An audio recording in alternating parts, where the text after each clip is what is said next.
अस्सलाम वालेकुम वरहमतुल्लाहि वबरकातुहू। ख्वातीन व हजरात, एक तवाइफ ने अपने दिल का राज मेरे सामने ज़ाहिर किया और मैं हैरान और परेशान हो गया। एक गुनाहगार बंदी और अल्लाह को फरियाद करती, कितनी हैरान कुन बात है।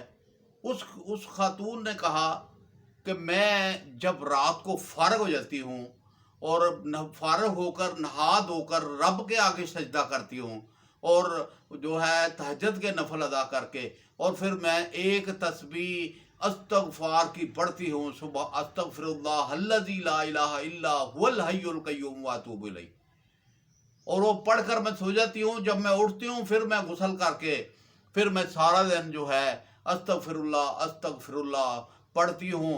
और जिस वक़्त मेरा धंधा शुरू हो जाता है, धंधा शुरू होने से पहले पहले मैं अस्तगफिरुल्लाह पढ़ती हूँ, और जब धंधा शुरू हो जाता है तो मैं अपने धंधे में लग जाती हूँ।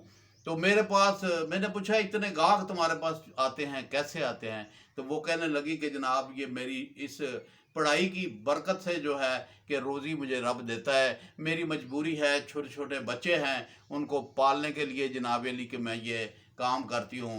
तो मैंने उसे कहा कि आप जो है ये सिलसिला छोड़ दें और अल्लाह से दुआ करें कि ये सिलसिला छूट जाए, और आप जो रकम कमाती हैं उससे सिलाई मशीन ले लें और सिलाई मशीन लेकर कपड़े सिलाई करने शुरू कर दें। और जब आप कपड़े सिलाई करने शुरू कर देंगी तो मोहल्ले के लोग आपको कपड़े देने आएंगे।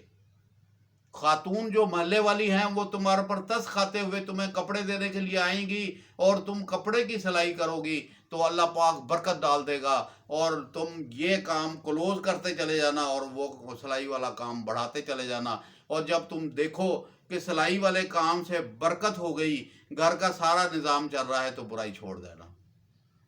ये भी एक तरीका मैंने उसे बताया जो कामयाब तरीका था, और उसने उसी तरीके से इस सिलसिले को किया कि अल्लाह ताला ने उसकी बुराई ख़त्म कर दी, और उसको जनाब अली के एक नेक काम मिल गया। फिर कोठियों में से काम आने शुरू हो गए और सिलाइयों का सिलसिला ऐसा शुरू हुआ कि उसने आगे 2 खातून रख ली, फिर उन 2 खातून को भी बुराई से निकाल दिया, और वो खातून भी बुराई से निकलकर सिलाई की तरफ आ गई, और वो 3 औरतें बैठकर घर में सिलाई का काम करती थी और बेहतरीन रिज़्क़ कमाकर अपने घर बार को चलाती थी।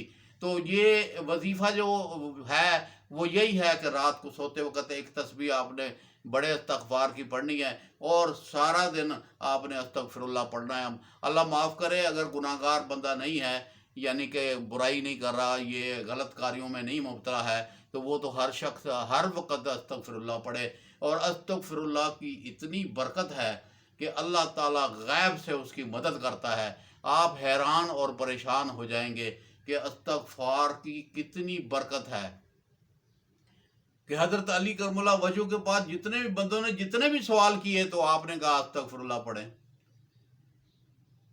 शादी का मसला, कारोबार का मसला, रिज़्क़ का मसला, हैं जी, और मियाँ बीवी के झगड़े का मसला, जितना भी काम है सब काम के लिए हज़रत अली करमुल्लाह वजह ने फरमाया कि इस्तग़फ़ार पढ़ें। तो इस्तग़फ़ार पढ़ने से तमाम बुराइयां ख़त्म हो जाती हैं, तमाम रुकावटें दूर हो जाती हैं, तमाम मुश्किलें आसान हो जाती हैं। तो आप भी आज से इस्तग़फ़ार पढ़ना शुरू कर दें। इस्तग़फ़ार में बड़ी बरकत है। हर वक़्त अस्तग़फ़िरुल्लाह अस्तग़फ़िरुल्लाह अस्तग़फ़िरुल्लाह अस्तग़फ़िरुल्लाह पढ़ते रहें। रात को 1 तस्बीह, 2 तस्बीह, 3 तस्बीह बड़े इस्तग़फ़ार की पढ़ दें तो अल्लाह बरकत कर देगा आपके कामों के अंदर, और आप इंशाअल्लाह इतने जो है इतना पैसा आपके पास आ जाएगा कि आप बांटना शुरू कर देंगे। तो ये बड़ी कीमती बात थी, मैंने आपके सामने रखनी थी। तो मैंने सोचा कि मसलन कि ये चीज़ आपके सामने रखूं। जो ख्वातीन मुझे सुन रही हैं उनसे गुजारिश है कि ये मेरे इस वीडियो को शेयर करें। यूट्यूब चैनल वाले, फेसबुक वाले, स्नैक वीडियो वाले, टिकटॉक वाले, जो भी मुझे देख रहे हैं उन्हें चाहिए कि इसे आगे शेयर कर दें ताकि ज़्यादा से ज़्यादा लोग फ़ायदा हासिल करें। इल्म को फैलाना सदका जारिया है। अस्सलामु अलैकुम वरहमतुल्लाहि वबरकातुहू।